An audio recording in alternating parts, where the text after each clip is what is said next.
a todos e todas. Depois que almocei, me deu um pouquinho de sono.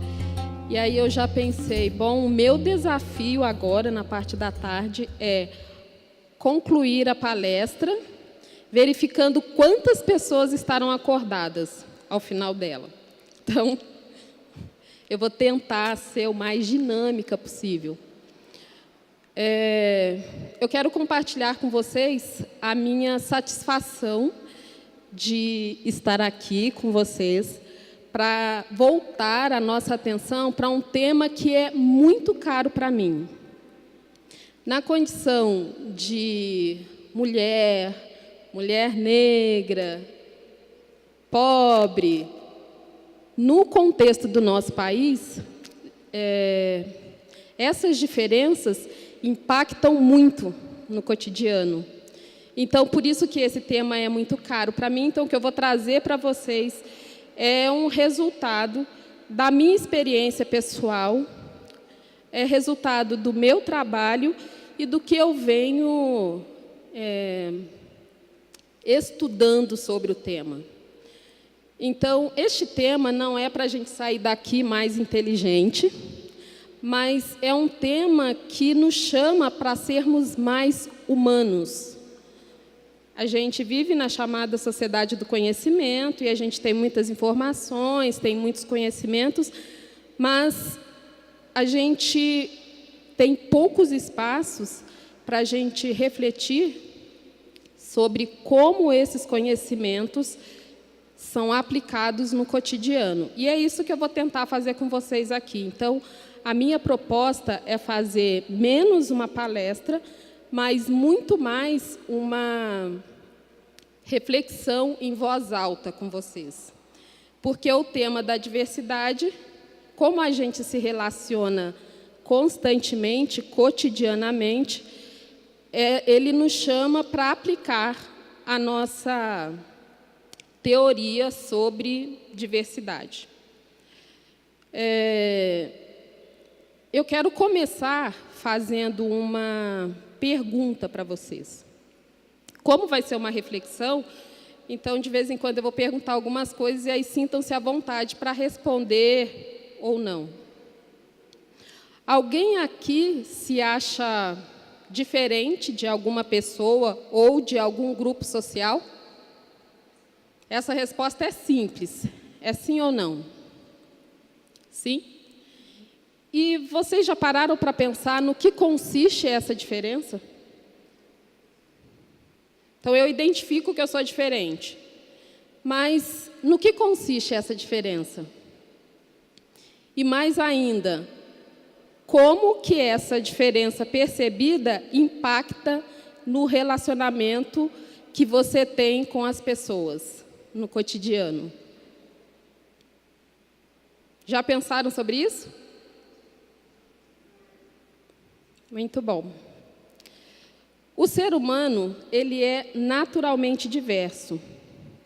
Nós somos únicos. E as diferenças que nós temos, elas são tantas quantas pessoas há no mundo. São muitas as diferenças. E elas podem ser do ponto de vista étnico, racial, pode ser de idade, pode ser de orientação sexual, pode ser dos sonhos que a gente escolhe para as nossas vidas, pode ser de habilidades físicas, pode ser de habilidades intelectuais, de crença religiosa, pode ser de... Bom, alguém pode citar alguma outra diferença? Pode ser de gênero. Então, a diferença é o que há. E até aí vocês concordam? Porque o meu desejo nessa palestra é que, enquanto eu compartilho as ideias com vocês, vocês vão refletindo sobre o que acontece ou até onde a gente chega quando a gente se depara com o diferente. Então, é uma reflexão pessoal. O que acontece quando eu percebo que alguém é diferente de mim, ou que eu me dou conta de que existe um grupo social diferente de mim, e qual é a minha reação, qual é a relação que eu estabeleço a partir daí. Então, nós somos naturalmente diversos, e as diferenças é o que nos marca. A natureza é diversa, nós somos partes da natureza, e assim somos diversos também. Nós somos seres singulares. Nós temos o direito de ser singular. O nosso desejo, muito das nossas expressões no cotidiano, é de tentar expressar essa singularidade.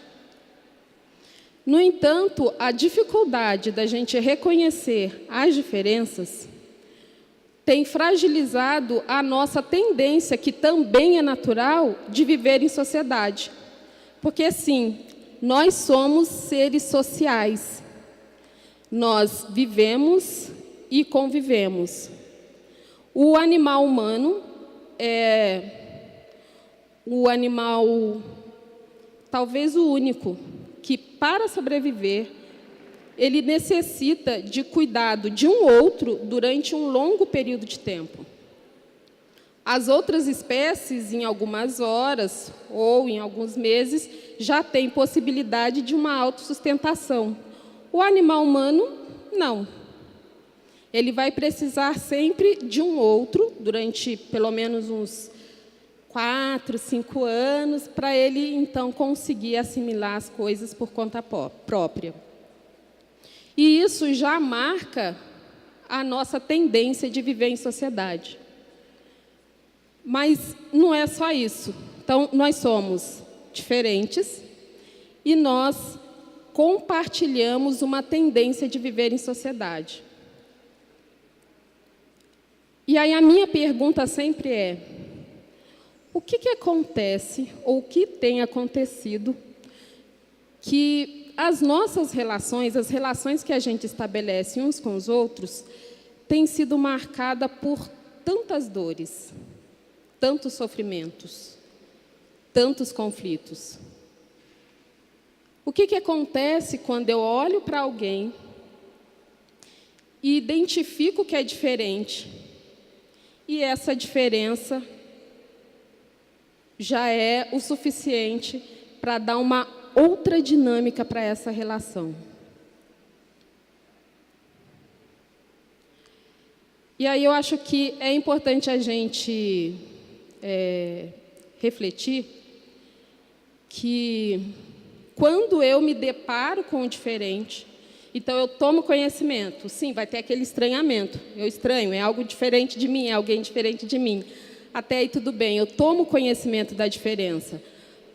Mas eu não sei se vocês vão concordar com o que eu vou dizer. O que acontece imediatamente é que, ao identificar essa diferença, eu já logo acho que já sei tudo sobre ela. Eu não volto para reconhecer a diferença. Eu conheço que é diferente, então tomo conhecimento dessa diferença, mas não volto para reconhecer, ou seja, eu não volto para pensar e refletir no que consiste essas diferenças, o que caracteriza. A gente passa imediatamente para o campo de... Será que eu posso falar sem o microfone? Fica baixo, né? Tá. Eu passo, ao invés de eu reconhecer a diferença, eu passo imediatamente a pensar que o que eu vejo diferente de mim, eu tenho que enquadrar na minha visão de mundo, naquilo que eu conheço do mundo. Então, eu imediatamente quero que tudo e todos pareçam iguais. Logo, com esse comportamento, eu imediatamente nego a singularidade. Eu não permito que o outro seja um legítimo outro na relação que estabelece comigo. Eu quero enquadrar. Eu quero que tudo seja muito semelhante. Eu quero que tudo seja bem parecido.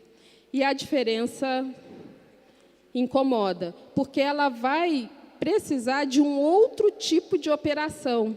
Eu preciso ficar curiosa. Eu preciso, às vezes, reconhecer que eu não sei nada sobre aquilo ou sobre quem está na minha frente. E isso é um dos caminhos que nos levam para o tema que vocês discutiram hoje de manhã. Preconceito.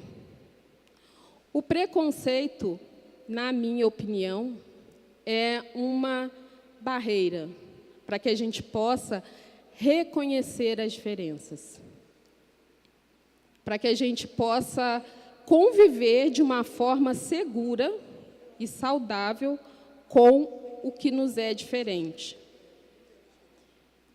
E vocês tiveram hoje uma aula muito boa sobre preconceito, então eu não vou me alongar muito nisso.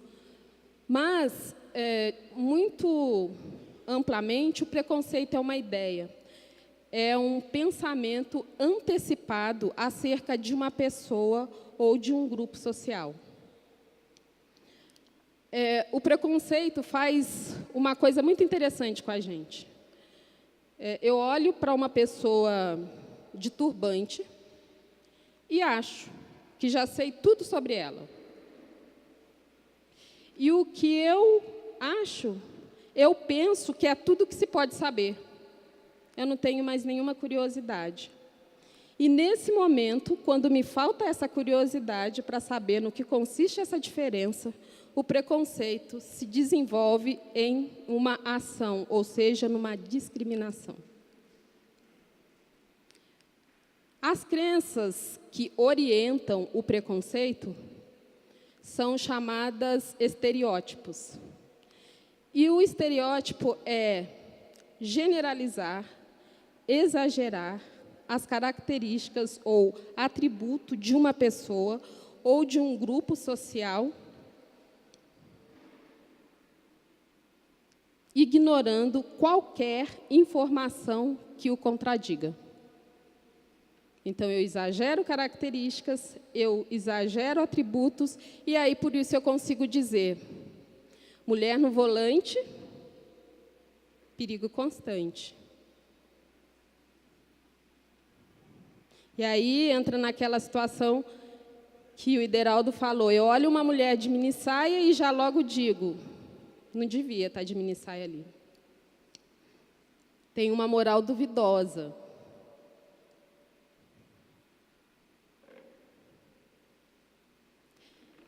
O preconceito, ele faz uma coisa que eu chamo de... Estou com problema nesse braço. Ele faz uma coisa que eu chamo de uma investida imediata de um superpoder extrasensorial.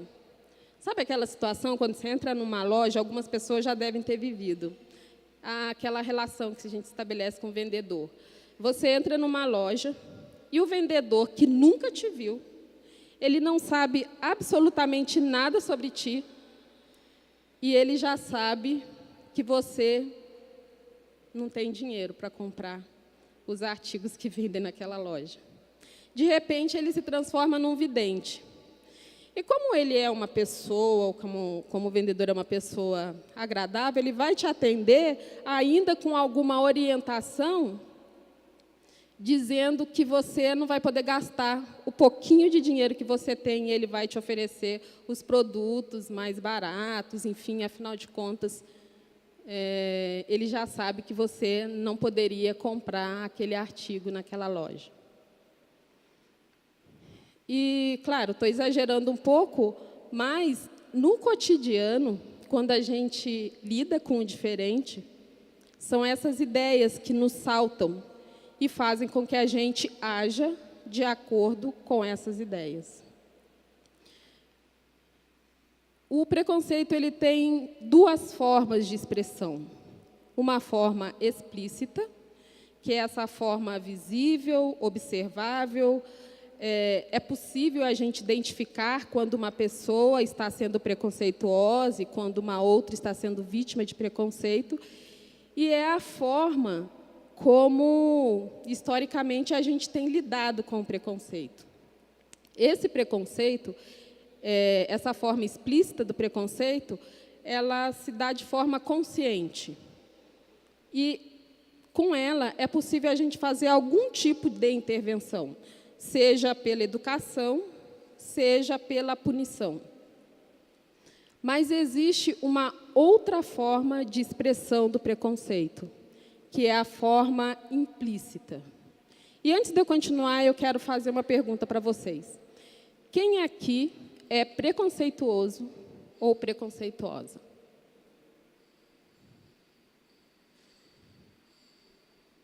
Legal, que bom. Porque o reconhecimento de que eu sou preconceituosa é o princípio para que a gente possa reduzi-lo. O preconceito implícito, ele se dá de uma forma inconsciente. Ele é aquelas crenças generalizadas que a gente mencionou anteriormente, que vai imediatamente, porque como eu não tenho curiosidade para saber, e eu já acredito, eu já parto do princípio de que eu já tenho tudo, então eu parto imediatamente para a ação. O preconceito implícito não se pensa, não se questiona. E aí, nessa relação, como é uma crença que foi instalada, e eu nem prestei atenção como ela foi instalada, eu acabo, muitas vezes, não tendo consciência de que eu sou preconceituosa. Daí a dificuldade das pessoas se reconhecerem como preconceituosas. E aqui cabe uma ressalva. Todos nós, em maior ou em menor grau, em algum momento da vida, podemos ser preconceituosos e ter uma ação discriminatória. O Foucault vai dizer assim, no livro dele, A Ordem do Discurso, que todos nós nascemos alienados dentro do discurso vigente. Ou seja, quando nós nascemos, a sociedade já está funcionando. Já existem instituições religiosas, instituições políticas, já existem normas, já existem regras, já existe conceito de tempo, já existe a noção de que um período da minha vida eu tenho que trabalhar e depois eu tenho que estudar e depois eu tenho que trabalhar. E nós somos... o nosso processo de aprendizado, ele se dá dentro dessa ordem, dentro dessas instituições já estabelecidas. Então, a probabilidade de eu ser preconceituosa é muito grande, porque, na maioria das vezes, eu vou operar segundo as normas, segundo as regras destas instituições. E a instituição familiar, instituição religiosa, enfim, todas as instituições. E agora, como que eu faço para superar isso? Quando eu paro e presto atenção na ordem vigente. Quando eu fico curiosa para saber o que é, ou por que as coisas são como são. Quando eu paro e questiono de onde vem essa ideia que eu tenho acerca dessa pessoa. Como que surgiu essa ideia que eu tenho sobre este grupo social? Só assim, parando, prestando atenção no caminho que o conhecimento que eu recebi acerca das pessoas, acerca de mim mesmo, acerca dos grupos sociais, é que eu tenho possibilidade de modificar e não deixar mais com que o preconceito, especialmente o preconceito implícito, me roube a possibilidade de reconhecer as diferenças, que são naturais na nossa relação. O escritor moçambicano Mia Couto, Em 2015, 2015 ele esteve no Brasil, e de lá ele trouxe a história de um distrito de Moçambique, chamado Niassa. E ele disse o seguinte, que lá em Niassa, quando uma pessoa morre, ao invés de se perguntar, morreu de quê, como nós fazemos aqui, fulano morreu, morreu de quê? É o que a gente pergunta. Lá em Niassa, a pergunta é, morreu de quem? E o Mia Couto diz que isso não é poesia. É possível, sim, a gente morrer de alguém. E eu também acho que é possível morrer de alguém. Porque, no contexto da nossa sociedade, tão desigual, e com tanta dificuldade que a gente verifica,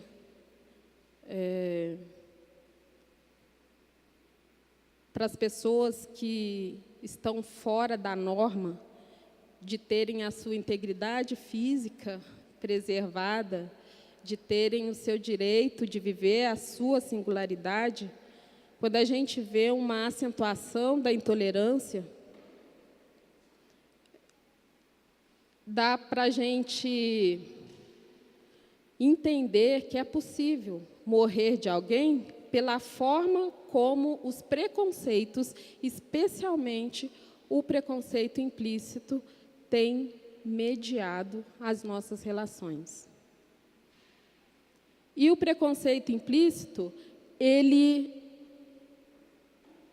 orienta comportamento individual e orienta comportamento coletivo. E aí a gente tem os dados. A taxa de feminicídio no Brasil é a 5ª maior do mundo. Existem pessoas morrendo porque são mulheres. A questão de gênero, no nosso país, é tida pela ONU como uma questão estrutural. As mulheres, em muitos lugares, morrem por serem mulheres. A cada 23 minutos, morre um jovem negro. E morre porque é negro. O mapa da violência de 2015, de 2016, confirmou mais uma vez esse dado. E a gente tem, na nossa sociedade, então, o genocídio da juventude negra. As mães de jovens negros não têm tido mais a possibilidade de ver os seus filhos ficarem adultos e envelhecerem. Bom, a situação dos indígenas no país é simplesmente alarmante. Pouquíssimas pessoas, poucos de nós, sabemos sobre como eles vivem. Na maioria das vezes, é muito mais folclore. A gente sabe muito superficialmente. No contexto da nossa sociedade, quem vai saber como os indígenas vivem, como que eles, qual a contribuição que ele trouxe para a gente sobre os seus costumes, são os estudiosos, os pesquisadores. A maioria da população não sabe muita coisa. Na verdade, o que sabe é muito mais estereótipo, é muito mais uma crença generalizada, por conta do processo de educação que a gente teve, que negou, tanto para a população negra, tanto para os indígenas, a legitimidade da sua contribuição, do seu modo de vida, dos seus costumes. E hierarquizou a sua contribuição. A homofobia mata uma pessoa a cada 24 horas. As pessoas morrem por conta da sua orientação sexual. E isso, gente, quando a gente vai lidar com preconceito implícito, o desafio é que a gente tem que lidar com os nossos iguais, sabe? Aquelas pessoas com quem a gente tem um vínculo muito significativo, que a gente gosta muito. E aí, de repente, você tem que lidar com quantos jovens, quando se descobrem, do ponto de vista da orientação sexual, para a última pessoa que ele vai contar é para os pais, geralmente. Ou quantas pessoas têm que esconder isso no seu ambiente de trabalho ou nos espaços em que ela frequenta.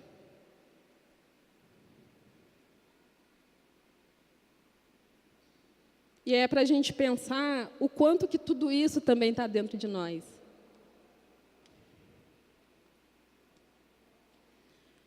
As pessoas idosas,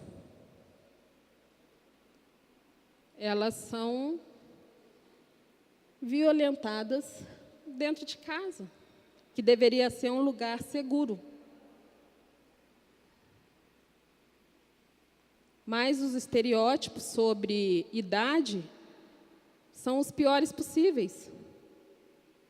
Vão desde que não serve mais para muita coisa, desde que só resta agora as doenças, ou seja, as pessoas brincam dizendo, eu entrei para a fase do com dor, estou com dor aqui, estou com dor ali, estou com...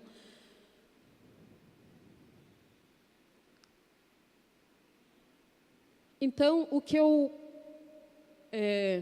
tive que, na minha experiência, mas também no meu trabalho, eu tenho que refletir o tempo todo sobre como que essa realidade impacta na minha vida. Eu sou muito impactada pelo preconceito. E tive que também aprender a reconhecer os preconceitos que eu carrego para fazer alguma mudança. A reflexão que eu gostaria que a gente fizesse é de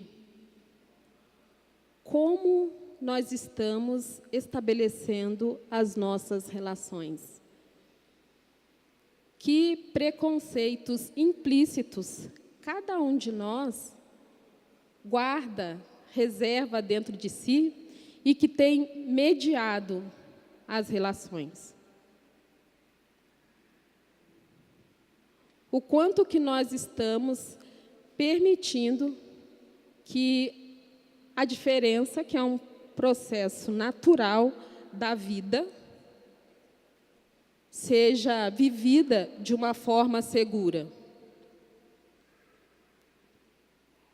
Essas são as perguntas que eu acho que a gente deve fazer, mas também são perguntas que pesquisadores das universidades eu vou citar duas, tem outras, mas das universidades de Harvard e de São Francisco têm feito há mais de uma década. Eles estão muito interessados em saber como é possível a gente reduzir o preconceito implícito. Porque como o preconceito implícito ele se dá de uma forma inconsciente, porque a gente não tem muita possibilidade de fazer intervenção direta, porque está dentro da subjetividade da pessoa. E ele, muitas vezes, vai esbarrar naquela resposta politicamente correta, simplesmente, mas que não reflete a crença da pessoa, que não reflete aquilo que ela efetivamente sente.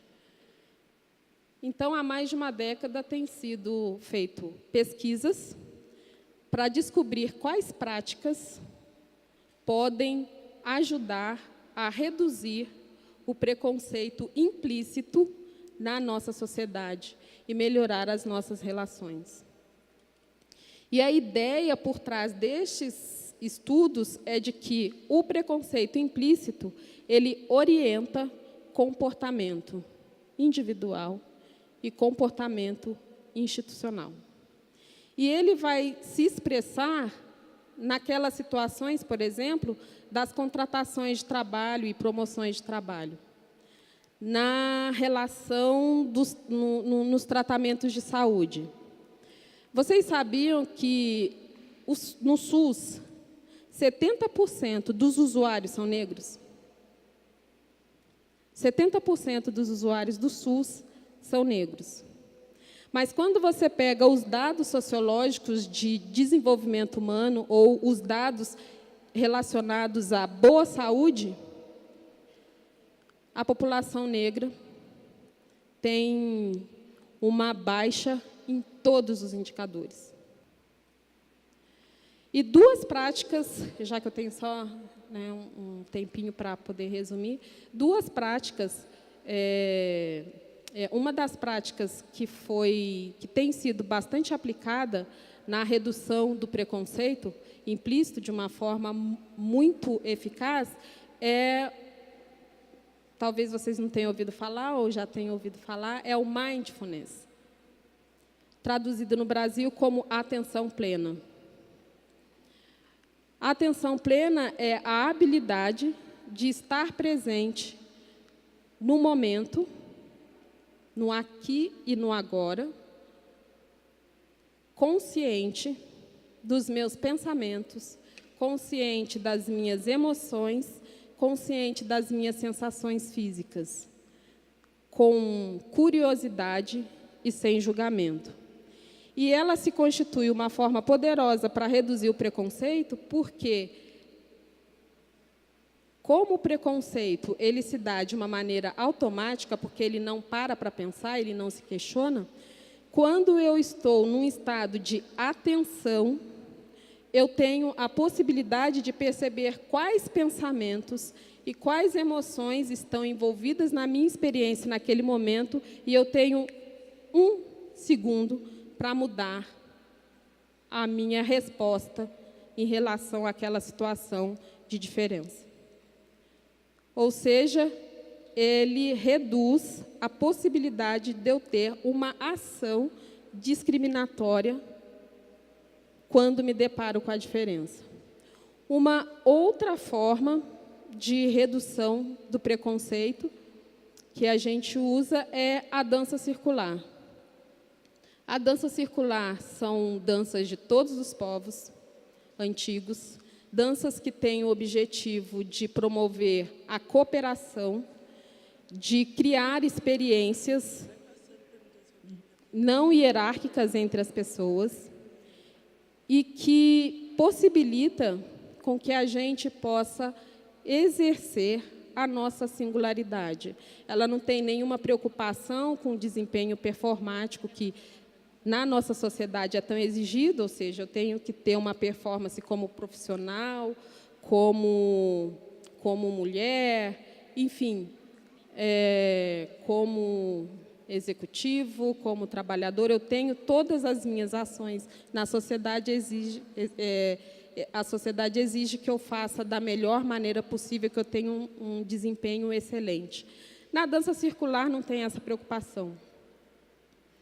E aí eu quero concluir, então, essa nossa reflexão, fazendo para vocês 2 convites. Vocês poderão aceitar os 2, ou poderão escolher um deles. Deixa eu falar para vocês rapidamente, tem na Universidade de Harvard, se vocês depois tiverem curiosidade, quiserem, tem um projeto que é um projeto de cooperação com vários países, é um projeto de longa data, e ele visa medir o grau de preconceito que uma pessoa tem em relação a um grupo social.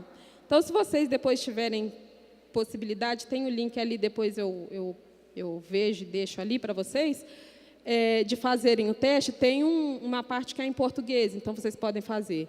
Então, como é que funciona o teste? Para você pegar o preconceito implícito, você é convidado a relacionar um conceito, por exemplo, de gênero, por exemplo, de orientação sexual, por exemplo, de raça, com a avaliação que você tem dele. Então, o que eu penso sobre gênero, eu vou relacionar com o que eu sinto sobre gênero, com os conhecimentos que eu tenho. E aí isso é feito através de uma imagem. Então, você vê a imagem e vai relacionar o conceito. Você tem que apertar rapidamente lá o que você acha. É bem interessante. Então, o convite que eu quero fazer para vocês é de assistirem um pequeno vídeo agora que vai resumir o que a gente conversou aqui. E o outro é a gente fazer uma roda de dança circular para a gente praticar o que nós conversamos aqui. Porque como é que eu rompo com o preconceito? É me colocando mais à disposição, enfrentando mais esse estranhamento que eu tenho com o diferente. Então, algo novo que é diferente, geralmente, eu tendo a me afastar. Para vencer o preconceito eu vou reconhecer o que é isso. Então, eu vou saber do que se trata. E aí eu tenho a possibilidade de conhecer mais sobre e reduzir as ideias preconcebidas que eu tinha sobre aquela situação.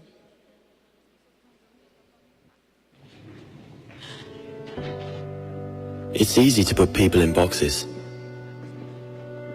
There's us, and there's them. The high earners, and those just getting by. Those we trust, and those we try to avoid. There's the new Danes, and those who've always been here. The people from the countryside, and those who've never seen a cow. The religious, and the self-confident. There are those we share something with, and those we don't share anything with. Velkommen. Jeg kommer til at stille jer nogle spørgsmål i dag. Nogle af dem kan godt være lidt personlige, men jeg håber, I vil svare ærligt på dem. Hvem herinde i rummet var klassens klovn?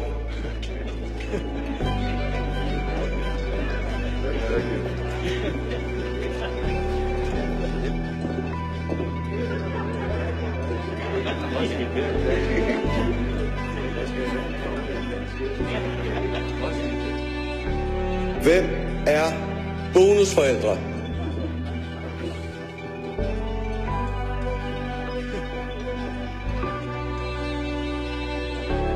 And then suddenly, there's us. We who believe in life after death.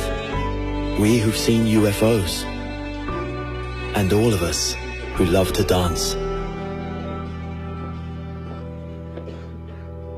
We who've been bullied.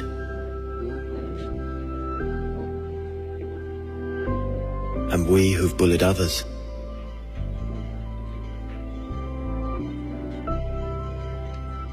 And then there's us, the lucky ones who've had sex this past week. We who are broken-hearted. We who are madly in love. We who feel lonely.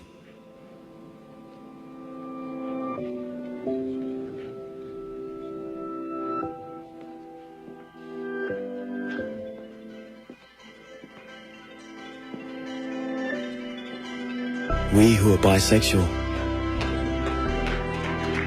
And we who acknowledge the courage of others.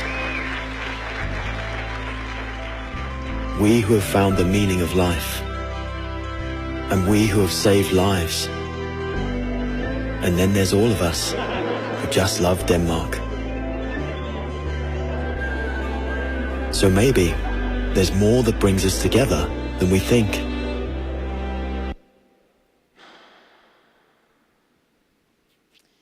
Então, eu quero me despedir assim desse primeiro momento de vocês, fazendo, ou pelo menos expressando o meu desejo, de que, a partir dessa nossa reflexão,